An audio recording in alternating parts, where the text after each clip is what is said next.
Artıq bunu açıq deyə bilərik ki, regionun super gücü İrandır. Heç Rusiya belə deyil, İrandır. Regionun super gücü heç Çin belə deyil, İrandır. Bunu açıq deyə bilərik artıq. Xoşumuz gəlsə də deyə bilərik, gəlməsə deyə bilərik. Ağzı qara adamlar çıxır burada, kör tutduğunu buraxmayan kimi o yaşlı cəbhəçidir, nədir? Kör tutduğunu buraxmayan kimi İran dağıldı, İran parçalandı, İran neynədir? Pərdənin dalında nə gedib, neynəyib deyəmərik. Deyə bilərik. Amma o nəyisə əks elətdirmir. Pərdənin dalında nə oldu? İranı alladırlarmı? 3 aydan sonra nə olacaq? Bu başqa söhbətdir. Bu başqa söhbət. Əsas məsələ Trump İranın qarşısında dizini yerə attı mı? Attı. Bax, Hizbullah'dan da Amerikanı otuzdurdular, Livan'la da otuzdurdular. Hər cürə maskaraya qoydu İran, Amerikan. Hər cürə. İran nə qədər adam öldü orada? 3000 nə qədər? Elə meydanda dedilər 3000 nə qədər ölüb, bəzi mənbələr dedi 30.000, 35.000, hər neysə. İranı ilgiləndirmir, 3000 yox, elə 30.000 ölsün, 300.000 ölsün. İrana o maraqlı deyil. Əsas odur ki, İranı parçalayanmadılar, dini sistemi, dini rejimi məhv eləyə bilmədilər. Əsas odur ki, bölgədə İran hakimiyyətinə zərbə vura bilmədilər. Əsas odur ki, İranı daha da gücləndirdilər. Əsas odur ki, xalqı İran hakimiyyətinin ətrafında birləşdirdilər. İranı bölgənin super gücü halinə gətirdilər. Vəssalam, əsas odur. İndi nədir? Türkiyə. Bölgənin super gücü Türkiyə deyirdiniz. Nə oldu? Türkiyə İranla savaşa bilməz. Müharibə üçün iqtisadiyyat lazımdır. İqtisadi, raketi var eləmi? Lazer də var imiş ha. Ondan hamı da var da. Amerikada onun 100 qatı artığı var. 1000 qat. Mövcud durum nədir? İlhamın qarnına sancı doldu. Sepah İlhamı bağışlamayacaq. Bu tərəfdən də İsrail Amerikanın maraqlarını təmin eləyə bilmədi. Bəyənəsiniz. Mən bəyənmirsən nə vızgırdırsan burada? Vızgırt buradan. Məni bəyənməyən adam vızgırtsın buradan. Məni bəyənməyəni Allah Taala bəyənməsin, elə acılar içində mələtsin. Dərdinə dərman bulunmasın, torpaq belə qəbul etməsin. Vəssalam. Gəlmirsən burada, qadının bəyən də, başına dön. Bir də gözləyən müğənni var, mənim zəhləm gedir, amma gözəl mahnısı qabağıma çıxır. Vallahi bəyənirəm. Elə müğənni belə var, zəhləm gedən müğənni, amma mahnısı xoşuma gəldi, bəyənirəm də, bəyənmə düyməsini basıram ki, bir də qabağıma çıxsın. Bəyənməyənin gözü çıxsın. Bəyənməyənin Allah Taala əzizlərini yorğan döşəkdə acılar içində qıvrılsın. Bəyənməyənin xoşbəxtlik həndəvərinə gəlməsin. Məni bəyənməyənin, bəyənməyə qorxanın Allah Taala evini yıxsın, bu həyatdan rədd eləsin, belə adamın heç yaşamağa haqqı yoxdur. Məni bəyənməyən evdə arvadını Uçaskovdan qoruya bilərmi? Məni bəyənməyən arvadını polis barmaqlayanda barmağını qıra bilərmi? Məni bəyənməyə görə kimin anasını ağladıblar, Kimin anasını ağladı? Bax, indi birazdan Əli Həsənovdan Əli Əsədovdan danışacağım. Baş nazir Əli Əsədovdan. Bax, Əli Əsədovun pulu olanda, heç İlhamda, Mehrimanda o qədər pul yox idi. Mehribana da bazlıq pulunu verirdi. İlhama da ayrıca bazlıq pulunu verirdi. Bazlıq pulu deyirəm, ha. Əli Əsədov ta qədimdən zəngin adam oldu. Xəbəriniz varmı Əli Əsədov zamanında Mehribanla neyniyib? Az sonra tanış olarsınız, biraz səbr edin. Əli Əsədovun bu gün nətər, onu da vətən xaini çıxardacaqlar, o da güya müxalifətdə yardım edib. Birazdan deyəcəklər, Qabilə pul göndərib, ya qənimətə pul göndəribdir. Necə Ramiz Mehdiyev elə də oldu? Bunun səbəbi nədir, niyə qələmini qırdılar? Onu mən deyəcəm, narahat olmayın, qadın. Gözünüzün içinə kim yalan deyirsiniz? Xüsusi xidmət orqanları deyirsə, FSB. FSB də Mossadın bir qoludur. MİT deyirsə, o da Mossadın bir qoludur. Vallahi də billahi də deyirəm.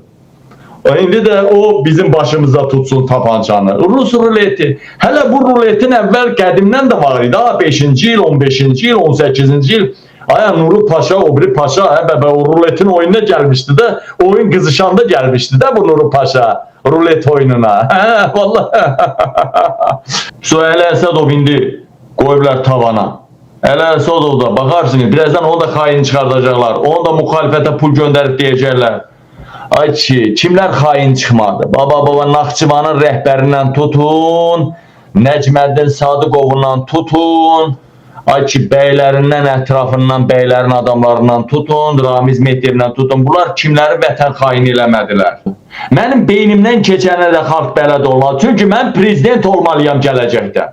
Bu xalqı bu bəladan xilas eləməliyəm. Necə ki, Paşinyanın yediyinə, içdiyinə, sıçdığına, arvadına, uşağına, nicahına, nicahsızlığına, hər şeyinə bələdsiniz ha. Paşinyan sevilir ha, gücünü xalqdan alır ha Paşinyan.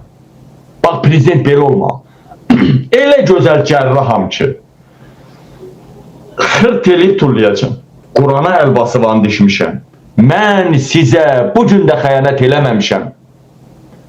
Mən sizin maraqlarınızı sataramsa, hansısa bir şərtlər altında pul alaramsa, mövqeyimi deyil İlham Əliyevə, hansısa bir klana dəyişərəmsə, məmura, klana nəyəsə, dəyişərəmsə, elə bilin ki, Qabil ailə namusunu satıbdır, öz də erməniyə satırdı.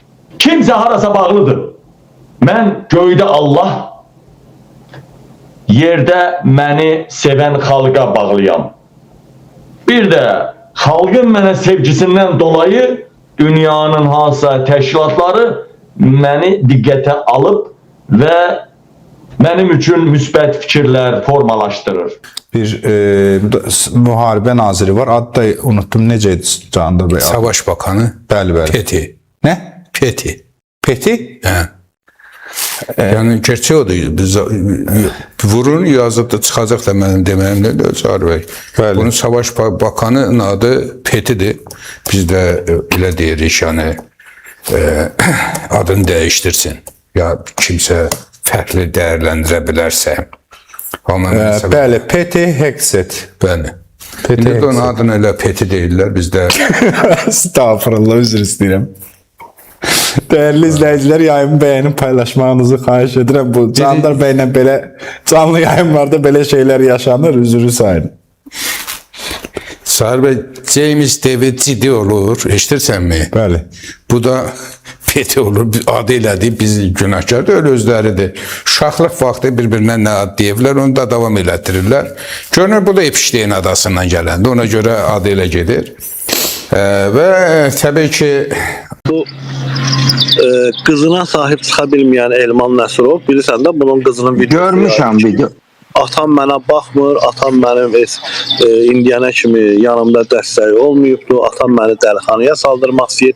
Bax, bu ağzının danışığını bilməyən, bu arvadı zırıq, qızına sahib çıxa bilməyən Elman Nəsrov bu günləri Əfqan Sadıqov haqqında açıqlama veribdi və qayıdıb deyir ki, bəs mən demişdim axı, Avropada, xaricdə yaşayanları bir-bir gətirəcəklər. Qəhbənin balası Gürcüstan nə vaxtdan xarici dövlət oldu. Qazaxla sərhəddir. Mən elə həftə 8, mən 9 Qazaxda yaşayanda ora keçirdim. İndi sərhədlər bağlıdır. Bax, bu artıq bunun kimi qəhbənin balaları Əli Nağıyevin əlinə oynayıb. Əli Nağıyev güya bomba iş görübdü. Güya Azərbaycan nədir o diasporası, Azərbaycanın Xarici İşlər Nazirliyi, Azərbaycanın Əks Kəşfiyyatı bir iş görüblər və Əfqan Sadıqovu Azərbaycana gətirməklərini deyir ki, mən deyirdim bu blogerləri bir-bir Azərbaycana gətirəcəklər. Onu da deyən bu qız çox budur, Elman Nəsrov. Çox böyük bilmişdi bu, çox böyük bilmişdi. Və bu, hələ bu baxsın, görsün bu deputatların deputat olduğu rayonda hər şey yaxşıdır mı? Parmağını yerindən qımılladır bu millət üçün. Ha? Bir baxsın, bir fikir, bu millət baxsın da bunun rayonunda hər şey yaxşıdır. Böyle deyəcək də, yoxsa işdən atılır. Bunlar hörümçək toru qurubları, bunlar ha tərəfdən yaxınlaşsan hamısı bir toplumdur bunlar. Bilirsən? ha tərəfdən yanaşsan bunlar bir-birindən siviyazladı. Ona görə də bu günə qalıb da Azərbaycan. Azərbaycan da aktivan yox da. İndi də Şuşanı pullu eləyiblər. Şuşaya yazıq kasıfların pulu var ki, pul versin geçsin Şuşaya. Belə şey olar. Biabırçılıqdır. Allahın adı haqqı biabırçılıqdır. Mən nə bilim, baxıram belə videolara, mən hamını izləyirəm, baxıram. Adam irgənir. İrgənir nəyə görə? İrgənir ona görə ki, məmurların qarın doymur. Laxa balığı kimi qarın doymur. Bu hava qarnınız olacaq. Havağa qədər bu pulu hara yığırsınız? Niyə məmurun xaricdə evi olmalıdır? Niyə? Niyə Fransız məmurları ki Bakıda ev almır? Mən çoxlarla danışmışam. Zarafat üçün demişəm ki, sən Azərbaycanda ev alma, deyir, mən neyirəm?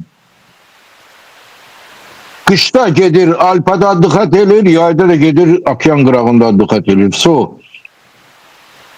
Bir də Elşad, dünənləri mən səhər qidətə 6:15-6:20 idi, çıxdım, Belgiya qranisasına getdim. Belgiyanın qranisa bir dənə obyektə baxmağa. Nəyə görə deyirəm, hep bu 200 kilometre yaxın idi. Bir dənə polis görmədim. Bir polis yoxdur. Amma Azərbaycanda hər addım başına durublar, dayandırırlar. Dokument ver, dokument. Xeyirdirmi? Nə səbəbə? Nəyə görə sən mən dayandırıbsan? İmkan vermirlər millətə. Ona görə də mən buradan demək istəyirəm, bizim tuturam İlham Əliyevə. Allahın adı haqqı. İlham Əliyev, dünya üzündə bir dənə prezident yoxdur ki, bir prezident atasını bu boyda, anasını bu boyda söydürsün. Yoxdur. Yoxdur. Hamısı da səndən asılıdır. Ona görə ki 20 il, 30 il deputat olmur. Bütün onlar deyir ki buranı pul verib almışıq. Açıq aydını hamısı deyir buranı pul verib almışıq. Siyavuş Novruzovun arvadınla özü, arvad deputat. Belə şey olar. Mənim Siyavuş Novruzovla nə bir pişmançalım, nə işləyim yoxdur. Amma belə düz deyil axı. Və bu qazilər, birinci Qarabağ müharibəsi, ikinci Qarabağ müharibəsindəki qazilər, bunların balaları niyə heç kim vəzifədə deyil? Niyə? Ona görə ki, aşağı təbəqə məmurların gözündə quldur, qul.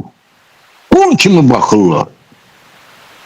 Yaxşı, Bunu da axırı deyirdilər ki, Ramiz Mehdiyev milyardları oğruyub, Ramiz Mehdiyev. Gediş başlayanda sual verdiniz ki, cənab prezidentə Azərbaycana olan bu etimadın, bu diqqətin motivləri nə ilə bağlıdır? Bu dünya liderləri də olur. Baxırlar ki, bugün onların həyəcan təbili söylədirsə, çaldıqları bir məsələlərlə bağlı Azərbaycan prezidenti 22 il bundan qabaq nəinki fikir söyləyib, dövlət proqramı qəbul edib. Təsəvvür edirsiniz.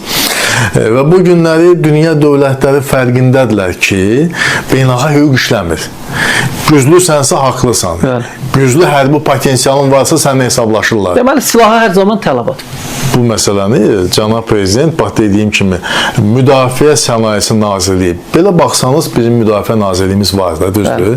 Amma o ola əlavə bir Müdafiə Sənayesi Nazirliyi yaradılırsa, deməli cənab prezident uzağa gedən niyyətlər var. Uzağa gedən niyyətlər var. Strateji düşüncəyə malikdir ki, deməli bizim özümüzün hərbi sənaye kompleksimiz olmalıdır.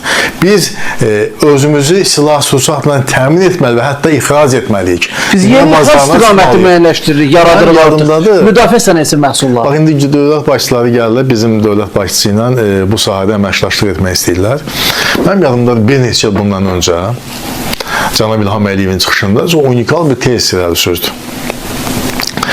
Dedi ki, biz çalışıb bundan sonra müdafiə sənayemizi elə inkişaf etdirməliyik ki, dünya bazarında ildə təxminən 150-200 milyon dollarda silah satışından əldə edək. Bu mümkündürmü? Niyə bunu söylədi? Dedi, mümkündür. Niyə sualı belə qoydu? Çünki dünya silah bazarında ənənəvi monopolistlər var. İnsaçılar var. Birləşmiş Ştatlardır, Rusiyadır, Fransadır, Böyük Britaniyadır, İsraildir, Türkiyədir, sonralar bu bazarda möhkəmlənib. Bu ölkələr xüsusilə məsələn Çexyanın özü də bu sahədə böyük potensialı var. Amma belə bir bazara, onların əsas oyunçu olduğu bazara girmək asan məsələ deyil. Gəlsən elə bir məhsulla girərsən ki, sənin qarşında necə də şlyapanı çıxarsınlar ki, buyurun gəlin. Bu çox çətin, çox mürəkkəb məsələdir. Və cənab prezident təhlillərinin nəticəsi olaraq söylədi ki, bu günləri silah bazarında söz sahibi olan dövlətlərin başı qarşı müharibələrə. Məsələn, Rusiya-Ukrayna müharibəsini götürək. Bu müharibədə silah bazarında əsas söz sahibləri olan Rusiya daha dünya bazarına silah çıxarmaq heç xəyalına düşə bilmir. Niyə? Çünki Ukrayna müharibəsi 5-ci ilə keçir. Onun bütün bu sahədə enerjisini əlindən alır. Silah istehsal olursa o müharibəyə gedir. Düzdür? Daha satışa çıxarma halında deyil. Birləşmiş Ştatlar indi təsəvvür edin ki, silah sursatının böyük bir hissəsini göndərdi Ukrayna cəbhəsinə. Avropa ölkələri alırdı, özü birbaşa göndərirdi. İndi daha sonra Avropa ölkələrini alır. İndi də İrana gedir və siz fikir verirsiniz, çox böyük bu istiqamətdə xərclərdir və hətta silah çatışmamazlığı, raket məsələlərində müəyyən problemlər üzə çıxmaqdadır. Yəni, dünya satış bazarına çıxarmaq yox, gündəlik tələbatını ödəməklə məşğuldur müharibə reallığında. Və analoji vəziyyət məlum olur ki, Birləşmiş Ştatlar 80 ildir ki, Avropa ölkələrini qoruyur, hərbi çətizdir. Bunların Avropa ölkələrinin özünün lazımi səviyyədə silah sursatı yoxdur. Bunlar üzə çıxır. Və bütün bu reallıqları, İsrailin özü sizə söylədim ki, dünya bazarının əsas oyunculardan biridir. Və hətta mənim yadımdadır, biz İsraildə, Təl-Əvivdə beynəlxalq bir konferansda iştirak edirdik. O zaman hələ o köhnə Dağlı Qarabağ münaqişəsi ki, ona deyirdik. O zaman o məsələlər müzakirə edilirdi. Və o zaman bizə oranın ekspertlərindən biri nə söylədik ki, sizin bu Müdafiə Nazirliyiniz niyə şəhərin mərkəzində, Təl-Əvivin mərkəzindədir, tikanlı məftillər və s. Yəni, şəhərin arxitekturasını, gözəlliyini pozur. Belə bir sual verdik. Bizə qarşılığında cavab verdi ki, bu ideya çox müzakirə olunub. Fikir olub ki, gəlin Müdafiə Nazirliyi şəhərin kənarına ataq, şəhərin mərkəzində olmasın. Amma bu ideya sonunda qəbul edilməyib. Deyir, niyə? Çünki deyir, məsələn, bizdə gedirsən pinəçiyə, deyirsən ki, mənə bir sifariş versən, ayaqqabı tik, onun sifarişini də verirsən. O tikəndən sonra, sonda görürsən ki, tikdiyi ayaqqabı tanka oxşayır. Niyə? Çünki düşüncə daha çox hərbidir. Hərbi düşüncədir. Ona görə biz onu dəyişmirik. Bizim düşüncəmiz daha çox belədir. Çünki biz deyir, həmişə təhlükə, təhdid altındayıq və ona görə bizim düşüncəmiz belə olmalı. Biz həmişə güclü olmalıyıq. Və İsrail o qədər güclənib ki, hətta dünya bazarında, silah bazarında əsas söz sahiblərindən biri idi. Mən indi niyə biri idi deyirəm? Çünki İranla müharibədə çoxlu silah sursat xərcləyib və onların da dünya bazarına çıxarmağa elə bir silah sursatı yoxdur. Bax, bu reallıqda deməli, bazarda tələbat var. İllər öncə, ona görə mən deyirəm, cənab prezidentin mövqeləri, bəzən proqnozları o qədər 99.9 yox, 100% təsdiqini tapır. İllər öncə söyləmiş ki, biz Azərbaycanın müdafiə sənayesini, hərbi müdafiə sənayesini o səviyyəyə qaldırmalıyıq ki, dünya bazarında biz mövqelər əldə edilir və bunun üçün proseslər göstərir ki, buna bizim imkanımız, potensialımız var. Və indi bugünkü reallıqda 2026-cı reallığında baş verənlərə baxırsan ki, cənab prezident bunun hamısını görürmüş. Və 20-dən çox yeni hərbi zavod istifadəyə verilib son illərdə. Bizim 1000 adda bizim öz məhsullarımız istehsal olunur, hərbi məhsullarımız. Onlar dünya bazarında satışa çıxarılır. Bunlar hamısı unikal məsələlərdir və Azərbaycan prezidentinə olan siz sual verirsiniz ki, bu hörmətin, bu izzətin, bu diqqətin motivləri nədir?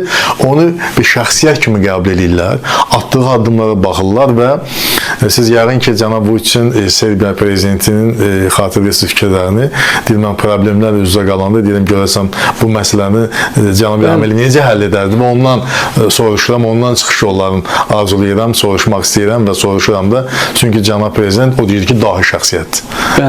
Yəni, biz bilirik dahi şəxsiyyətdir, biz bilirik tarix şəxsiyyətdir, amma başqa bir Avropa dövlətinin lideri bunu söyləyirsə, bunların böyük mənası və əhəmiyyəti var.